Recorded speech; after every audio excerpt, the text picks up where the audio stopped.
продолжение со нашата утринска тема со следен соговорник, поточно господјата Анита Матевска, педагог во Основното училиште Круме Кепевски, со која што навистина имаме многу што да зборуваме, потикнати за жал од онаа ситуација предвадена која што се уште не држи во шок, каде што ученик од 7 оделение застрела своји соученици, усмрти 8 од нив, чуварот во училиштето ја рани, наставничката рани уште други ученици. Ситуации кои што после тој шок и таа ситуација се случува и на кој што сведочиме во други училишта, каде што ученичка со нож прободе со ученик и наставник, па и шегобини видеа на сметка на тоа.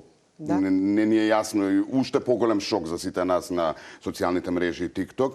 Многу теми на кои што ќе се начне муабет, се надевам дека ќе имаме време да разговараме. Првенствено добре дојдовте во утринската, ви благодарам за даденото време. Ви благодарам на поканата и поздрав до сите гледачи на Телма телевизија.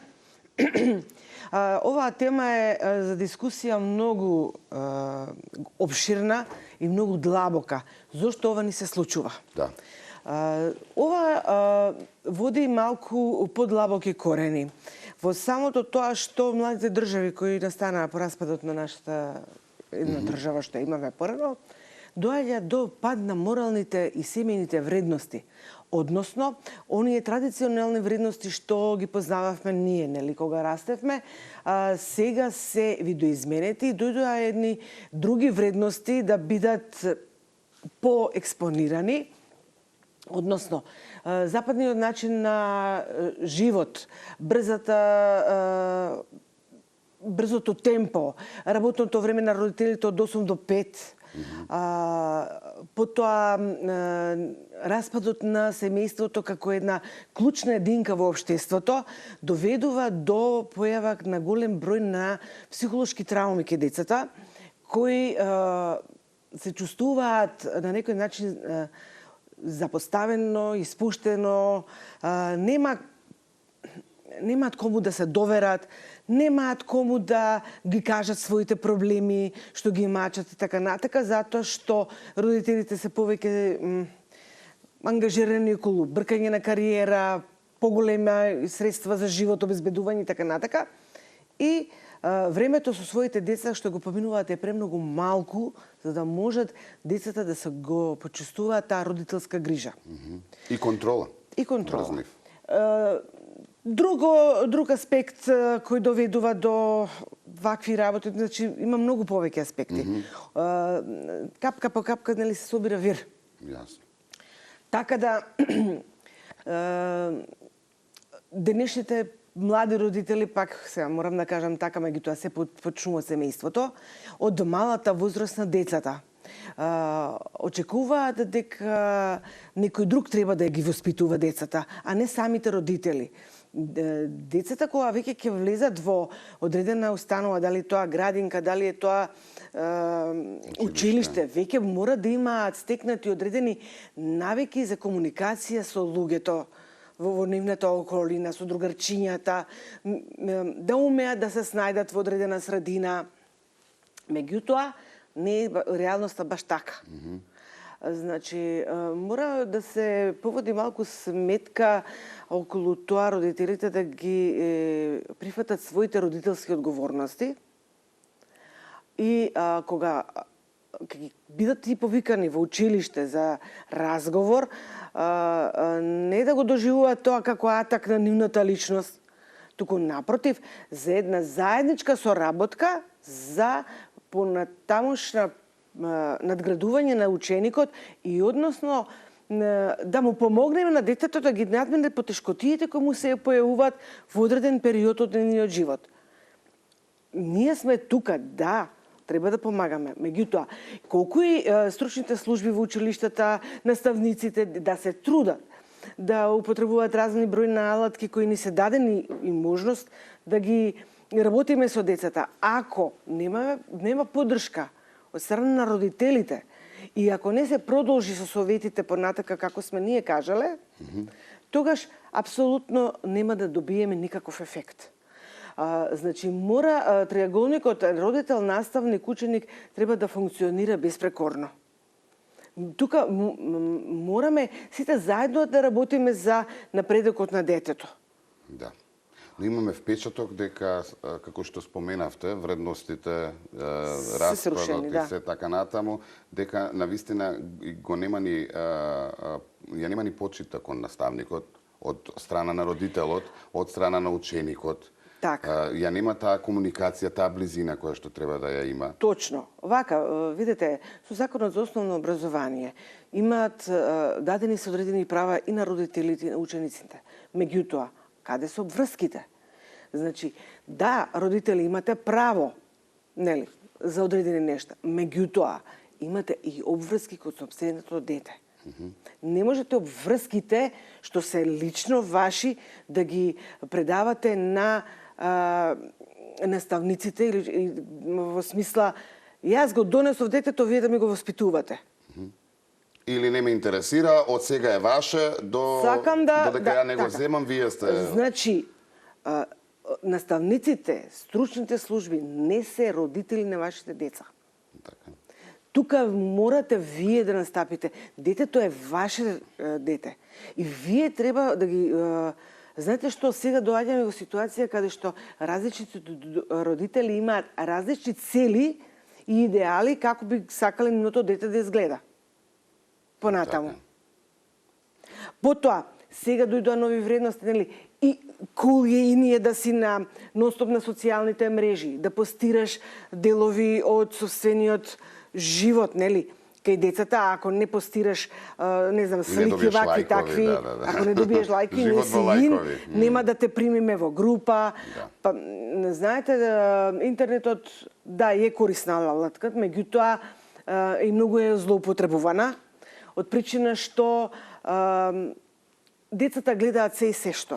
Дали вие сметате дека треба во основно образование да се забрани користење на телефон и вон школото да се ограничи и посебно во училиштето да немаат учениците а во училиште немаат децата потреба од телефон. Или евентуално телефон само за јавување. Телефоните треба да бидат само за јавување и ништо повеќе од тоа. Не треба да се носат телефоните во училиште, зашто тоа е поттикнува да снимање на TikTok, видеа. TikTok, така, Instagram и така натаму социјални мрежи. И тоа е многу лошо.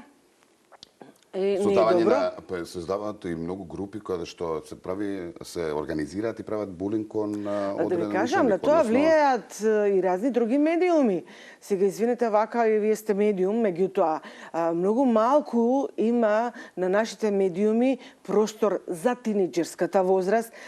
Единствена емисија што јас за тинеџерите што ја гледам е на МТВ, овој тинеџерски камп, каде што се третираат проблемите точно на тинеџерите и што се случува со нив. Каде сме другите? Имаме многу национални телевизии. Меѓутоа, националните телевизии, се извинувам пак да кажам, малку напитно уредничката оваква програма, имаат исклучиво серии во кои има доста насилство, доста вулгарни зборови, и прво пак ќе ги кажам, турските серии. Прво ќе видиш ти, јас ќе те упуцам пиштолот. Да, само се жали, се плаче таму и некој некому... Секој некому нешто подвалува, секому некој нешто лаже од некого и се навредуваат со секакви зборови. Ни фали хуморот на телевизија, во тоа сме сигурни.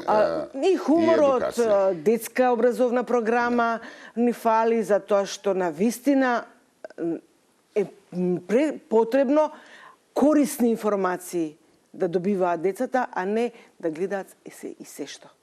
Да ве вратам пак во училиште. Да, повелете. Да, во секој случај, наместо се ова што го кажавте, или што се несо и до медиумите, сите некако сме засегнати и криви. Она што би сакал од ваша страна да го чујам, како да се врати авторитетот на наставникот, кој што е изгубен? Имаме ли проблем во тој дел? Имаме. Имаме голем проблем околу тоа и за тоа треба да се работи во општеството многу повеќе, во Министерствата за образование, во Бирото за развој на образование, изработување на протоколи за начин на однесување на родителите во училиште. И надвор од тоа, додека функционира се оној систем, ќе види наставничката јас кој сум и што сум, нема да има резултати и нема да се Или поправи. кажи и на наставничката. Да. Тоа не може така. Јасно. Треба да се затоа што наставниците се професионалци во својата работа. Тие го имаат значи се школувале за да бидат наставници. Поминале низ доста пракса во својата работа. Искрено ви кажам, кога еден наставник ќе влезе во своето оделение, тој со еден поглед веќе знае што се случува со неговата паралелка. Па да, и ги знае како Точно свој знае. деца и по карактер и по веднаш однесување. си поаѓа од тоа Јасно. што треба да поправи, а што не. Јасно. И кога ќе се повика родителот, кој ќе се кажат некои работи, секоја чест на исклучоците се прифаќа, меѓутоа најчесто не се прифаќаат советите што им се кажуваат во училиште. Без разлика дали од наставникот и од стручната служба која веќе направила следење, дала насоки што треба да се направи, изработени се работилници во паралелката за да намалување на агресивност и така натака. Меѓутоа тоа е се помалку ако нема доволно поддршка од сите страни. Многу се зборува за врсничкото насилство, за булингот и малку во неколку минути сакам и на оваа тема да продискутираме, односно како сето тоа се открива и што се презема од страна на училиштето, нели? Така. Сведоци сме се повеќе на Го врсничко има. насилство. Видете вака, врсничното насилство постоеше и во порано. Меѓутоа тогаш не се зборуваше толку многу отворено за сите тие работи. Но денеска е се поизразено благодарение на интернетот и сите оние агресивни содржини што ги гледаат децата и игрите што се играат се доста агресивни. И дури кога зборувам за одредени игри, кога ги играа и моите деца, не се така одамна возрастни, имаше човечкиот живот во тие игри е сведен на нула. Едноставно, колку повеќе жртви има, тогаш си подобро одиш, напредуваш. Да. Тоа е страшно. Сега, во училиштата постојат методи и средства како тоа да се работи. Се работат од известно време животните вештини што се реализираат на класните часови, се всушност со теми и содржини кои ги се актуелни за децата во овој момент. Меѓутоа и наставниците покрај тие содржини што ги практикуваат, ги реализираат на своите класни часови, работите постојано со своите деца, со своите ученици на различни проблем ситуации, да ги разрешуваме овие проблеми. Но не секогаш може групно да се изработи и нели да се реши проблемот. Јас би сакал, навистина има многу врсничко насилство и да им помогнеме на родители кои што се соочуваат со таков проблем. Да речеме, одредено дете кое што е проблематично или деца во тој клас. Така. Што можат родителите да направат оние другите чии што деца се нели злоупотребени, нападнати и така натаму, омаловажувани, каде да се обратат и како оди целата таа процедура, а потоа ќе зборуваме и за нели оваа другата страна. Како да се постапи со тоа дете или деца. Прво се дечињата прво да се обратат на наставничката. Потоа, ако наставникот врз основа на сите овие алатки што му стојат на располагање, не може да ги го реши проблемот, тогаш приоѓаме ние тимот педагошко-психолошката служба. Видете, треба и самите родители првин да ги приметат знаците кај своето дете кое е подложно на булинг. Значи, има знаци кои лесно се препознаваат. Детето се повлекува во себе. Ако порано му било радост да оди во училиште, сега одбива да сака да оди на училиште, плачливо е, изнаоѓа разни причини дека го боли стомак од главата и така натака. Потоа, ако се случува булингот надвор од училиштето, избегнува да оди по истијата патека, сака да врти од друго место, инсистира родителите да го носат со автомобил до училиште. Значи, има неколку видливи знаци на кои родителот веќе може да препознае што се случува, да алармира во училиште и да почне тој процес на откривање кој, зошто за кавга треба двајца. Така. Навистина начнавме многу теми Така и нека биде тоа повод да се видиме повторно набрзо. Секако, оваа тема е многу длабока, задира во многу сфери од секојдневниот живот и на родителите, и на децата. Значи, може да се зборува многу толку. Така. А тука сме да зборуваме се со цел да имаме убави, Така успешни, здрави генерации, воспитани генерации. Така, ќе биде. Ке биде, да се надеваме.